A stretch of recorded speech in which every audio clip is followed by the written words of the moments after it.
Hello and welcome to the Daily Mill for Wednesday, the 15th of February 2023. Very late. Blame Windows update for that. But let's get cracking. Southwarknews.co.uk, we have this story. Millwall boss admits admiration for Coventry City talisman. The striker bagged his 12th goal of the season in yesterday's 1-0 win against the Lions. Gary Rowett praised Coventry City striker Viktor Gyokeres as one of the best strikers in the division after he scored the winning goal against Millwall on Tuesday evening. The 24-year-old spun past Charlie Cresswell before unleashing a fierce shot that rifled past George Long and into the back of the net. It was enough to hand the Sky Blues all 3 points on Valentine's Day, with Rowett admitting that top teams need players of his quality in order to compete for promotion to the Premier League. I think he did the same against us last season, Rowett said after the game. I think he's done the same against us every time. He's just a real handful. He makes things happen on his own, and I think that sometimes in this division, that's priceless, because they're tight games. They're games when sometimes the quality is not as high as the Premier League quality. We've had it with Zian, where he pulls a moment of genius out and wins you the game. I thought he did that for Coventry tonight. It's a wonderful goal. It's disappointing from our perspective, but you've also got to sit there and say, he's a top player. Indeed, he is. He is a top player. Now, moving on to, I covered this in yesterday's game, but I'm going to talk about this because this is actually a decent match report, kind of unexpectedly, because the live Twitter was very bare bones, but this is a well-written match report, so let's get into it. So this is from millwfc.co.uk. The next 5 things are going to be from the official club website. So Mill under-21s drew 1-1 with Watford in the Professional Development League on Tuesday afternoon. Abdul Malik gave the Lions a first half lead, but the Hornets equalised 5 minutes later to ensure a share of the spoils. With 3 consecutive draws, Mill started with their foot on the accelerator. Quick and sharp movement from Seb Droz and Adoma and Maku playing the opening 45 minutes on his return from injury, forced the Watford defence to retreat into their own box on several occasions. With the challenges flying in, the Lions kept probing at the Watford goal, with Maku coming close as his shot was blocked just inside the area. Fullback Nino Adamaliki continued to display his importance to the side, with pinpoint deliveries from the left-hand flank, causing major concerns for Watford. After a positive start, Kevin Nugent's side took the lead just past the half-hour mark. Joe Wright's huge goal kick bounced all the way through to the informed Abdul Malik, whose fantastic half-volley finish put the Lions 1-0 up, collecting his 15th goal of the season in the process. Despite a deserved lead, which looked a comfortable one, Watford hit back against a run of play just 5 minutes later, as a header managed to bobble its way through into the Millwall box, where Watford winger Izoa Chole managed to scuff it home and equalise for the Hornets. The second half began as a tight and cagey affair, with neither team managing to trouble either goalkeeper in the early exchanges. Nugent demanded more from his side, and that's exactly what he got, as a consistent and threatening Millwall press resulted in the visitors hardly entering the Lions' half for the last 13 minutes. With the Lions on the front foot, they sought the winner. Firstly, a chance for centre-half Kamal Grant as his powerful strike from around 25 yards went just the wrong side of the post. The next chance was created once again due to Mills' press the ball, falling to Henry Hearn, who couldn't find space in the box, before Captain Arthur Penny appeared to be dragged down in the box, but no penalty was given. With not long to go, Abdul Malik became a bigger threat, firstly cutting the ball back for Droz, before Watford defender made a last-ditch tackle to prevent him. He then picked up the ball after some skillful play from Droz, beating 3 Watford men, but his shot was blocked for a corner. Despite late pressure, the Lions could not find the winner. Nugent's side remain in the top 2 and are unbeaten in 6 games, with a trip to Ipswich Town on Friday afternoon next up. And that is set to be played at the training ground, which I believe some you may be able to get to, you might not be able to get to. So obviously the players for Millwall, Wright, Oliver Evans, Adam Maliki, Penny, Grant, Ockley, Emaku, Cotton, Leahy, Abdul Malik and Drozd. The unused subs were George Evans and Coleman. The used subs were Massey on for Penny on the 80th minute, Earn on for Emaku on the 46th minute, Allen on for Cotton on the 70th minute. So there you go. Well written match report. Seeing as we couldn't watch the game or even see any highlights, getting a match report like that is very much appreciated. Thank you very much. So now moving on to this. Millwall Football Club is proud to host Jimmy's Day this weekend. Millwall welcomes Sheffield United to the Den in the Sky Bet Championship on Saturday afternoon. Kick off at 12:30 p.m. and a visit of the Blaze will see the club host the annual Jimmy's Day in memory of Jimmy Mizzen on the 10th of May 2023. It'll be 15 years since the Lions fan Jimmy was tragically murdered in an unprovoked attack in Lee, at age just 16. Following his death, his family have dedicated their lives to working for peace in his memory. The Mizzens have since shared Jimmy's story in schools, churches, prisons, and workplaces, their message of forgiveness, peace, and hope impacting the lives of countless people and inspiring many to build safer, more peaceful communities.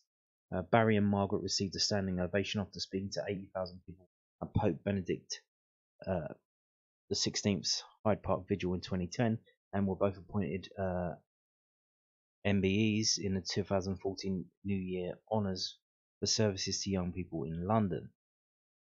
The Lions and the Mizzen Foundation are proud to hold the annual day in SC16 and would like to thank fans for their continued support towards the cause.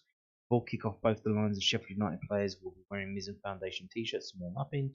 Everyone at Millwall thanks the Blaze for their backing towards the event.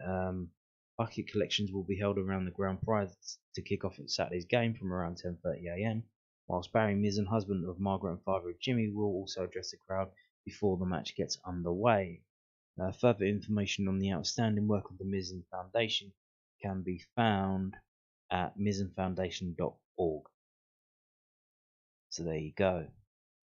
And talking of the game on Saturday, obviously, game is on Saturday. Don't listen to what Sky was saying the other day. Early opening times because it's an early kickoff. So Millwall welcome Sheffield United to the Den this Saturday in the Sky Bet Championship. Kickoff at 12:30. So what time is everything opening up then? Because I'm sure if you've got a normal routine for a 3 p.m. kickoff, all of that's changing. So here we go.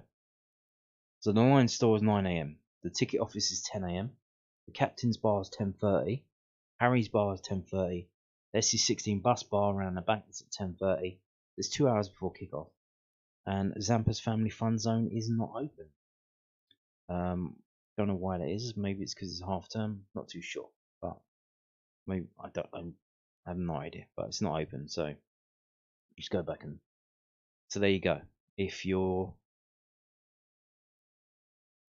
there's all the information you need. Now, looking ahead, further afield, Mill's 2023 Junior Takeover Day. These are quite interesting things that the club's doing. I don't know where they nicked the idea from, or if it's an original idea. But Millwall Football Club's ever popular Junior Takeover Day is back for 2023. Norwich City honour visitors to the Den on Saturday the 4th of March, kick off at 3 p.m. With Millwall fans aged between the ages of 8 and 14 eligible to apply for one of 5 pre-match roles. So if you've got a kid between the ages of 8 and 14 who is a bit precocious, quite robust and able to articulate themselves even though they are at a young age, there are several roles that they can partake in. Groundsperson, so if they know how to use a pronged fork. PA, if they can speak on the loudspeaker without making it go.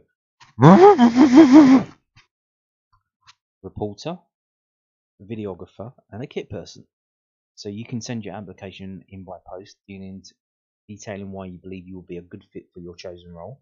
The Shona Groves Support Liaison Officer, Millwall Football Club, the Den, Zampa Road, London SC16 3LN. So this is a postal situation.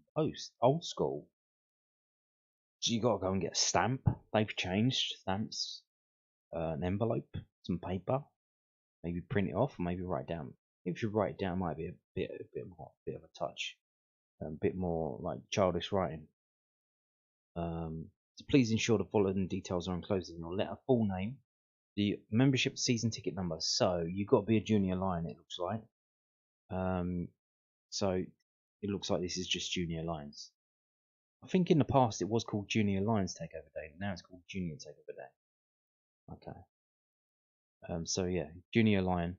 So either a junior member or junior season ticket holder. Contact details, passport size photo. in a job role. Why they need your photo? Don't know. I imagine like a photo to put it up maybe on the website, but a passport size photo, so a headshot. Kind of weird. I don't know why. Maybe they're gonna make like an ID card that they'll give you to keep, like a employee card. Kind of weird. But yeah, closing date for applications is 5 p.m. on Wednesday, the 22nd of February. So there you go. If your kid's going to be interested in doing any of them, there's 5 chances to get a role. You've got to be a junior line between the age of 8 or 14. So there you go.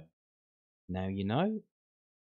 Now you know. Now, talking of junior lines, so Millwall launched ticket incentive schemes, and this is a bit interesting. So Millwall Football Club is proud to launch its brand new ticket incentive scheme. Are you a school or 50% of revenue earned to spend on your organisation with this fantastic opportunity? Beginning with the Lions visit of Huddersfield Town on Saturday, the 18th of March. Obviously, they've chosen that game because they probably think that's not going to be well attended. The scheme sees the benefit get bigger with more tickets you purchase. The sell 50 tickets and a signed ball is yours, but sell 100 and gain a signed shirt from Mill's first team. In addition, so I imagine that's probably so you can raffle it or something, or you just use it as an incentive, like you've got like a sports team, like probably like player of the season, like you give that away as an award. I don't know. All organisations will see their name adorn the big screen and be read out on match day, regardless of how many tickets are sold. A junior sports team or school will be able to purchase tickets at the following group rates. So it's £22 for an adult's ticket, £5 for under 18s. With receiving 50% of the money back after the event, you're essentially paying just £11 for an adult ticket. But that, so you've got to register your interest by 24th February. Then you've got to send them your final orders by 1st of March. So is it just for that one game? Or can you sell tickets for other games in advance, but they need to be in by the 1st of March? The club doesn't really sell tickets that far in advance. I think it must be this one game they think it's not going to be well attended. So a warning to you if you're a season ticket holder and you're in an area where there's usually a massive lot of empty seats, maybe like block 1 or something like that, you will probably be surrounded by screaming children in this game. Heads up for you, but interesting thing as well. So why are they doing it like this? So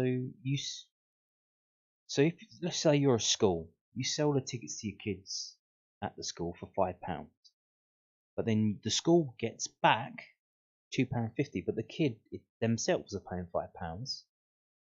But the money goes, you hand the money to the school hands the money to the Millwall, and then Millwall hand £2.50 back to the school. Why are we sloshing all this money around? I don't know.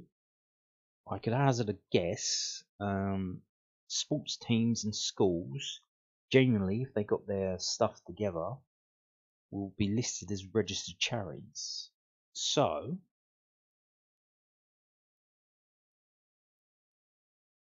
if you pay a ticket for £5 to Millwall, and Millwall hands you some of that money back, they can, I assume, I don't know how it works, that they could effectively count that off of their taxes as a charitable donation. I'm assuming that's how it works. I don't know, I assume so. So what you're doing is you're charging the adult or the kid full price, and then Mill's taking some of that full price and handing half of it back to the school or the sports team, which is interesting stuff. I assume it's just for this like low attended games that they know are going to be low attended because the away fans don't really travel, and it's not really going to be a massive one for the. You obviously got season ticket holders. They've already paid their money up front.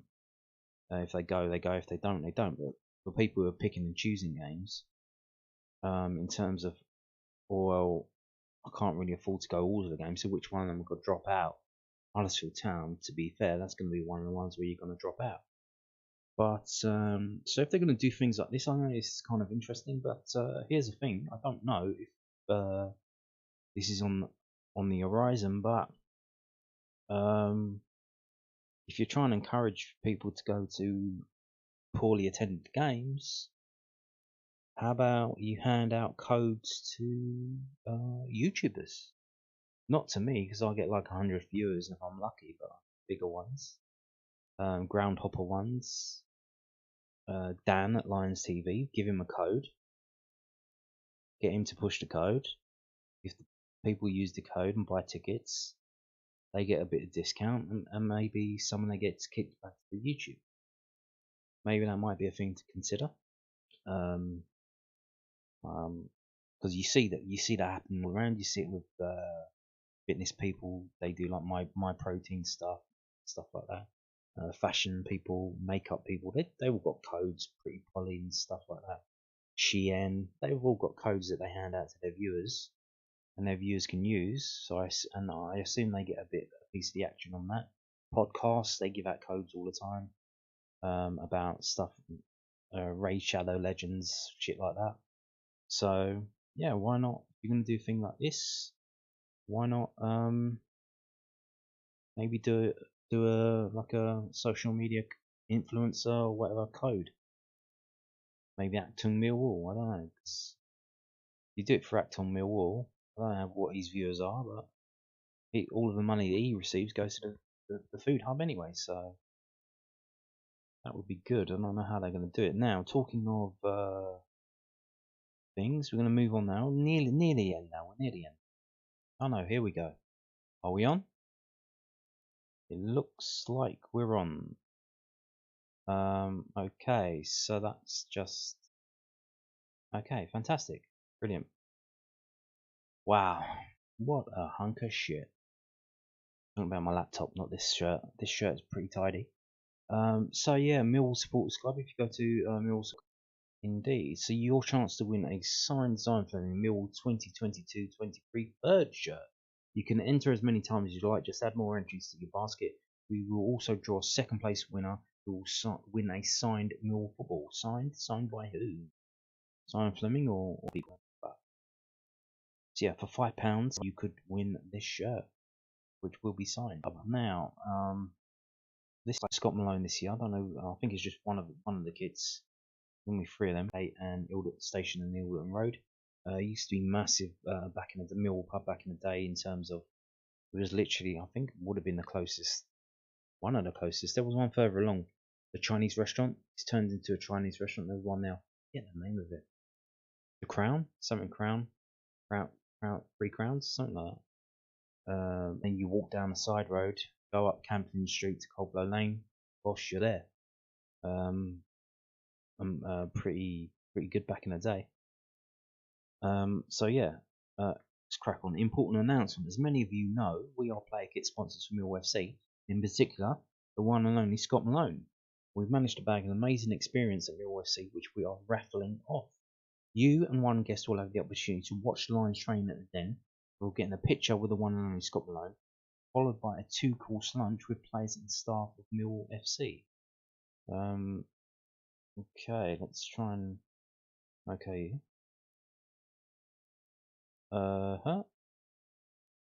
Don't know why this isn't going down. My computer is retarded.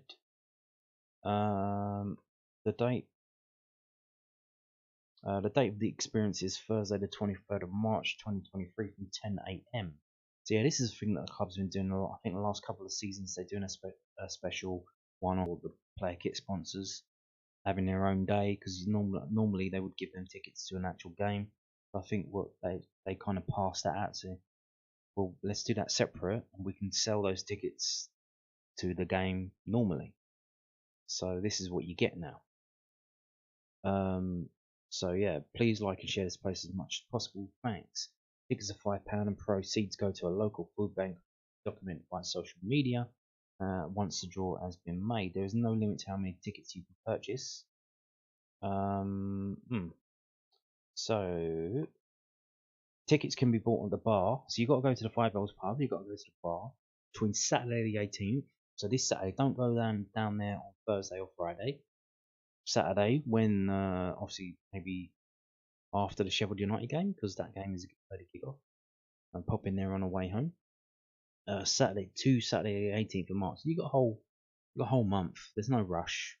You've got plenty of home games to try pop in there and buy a ticket behind £5, similar to £5, to get the lunch at the Den and the day. And the day is gonna be 23rd of March. So the event itself is on the 23rd of March, which I think says here no. It does, but I can't stop my thing from going down before there. The date of the experience is Thursday, the 23rd of March from 10 a.m. So there you go. There you go. By Five Bells Pub in Crossgate. And on that note, thank you for watching and goodbye.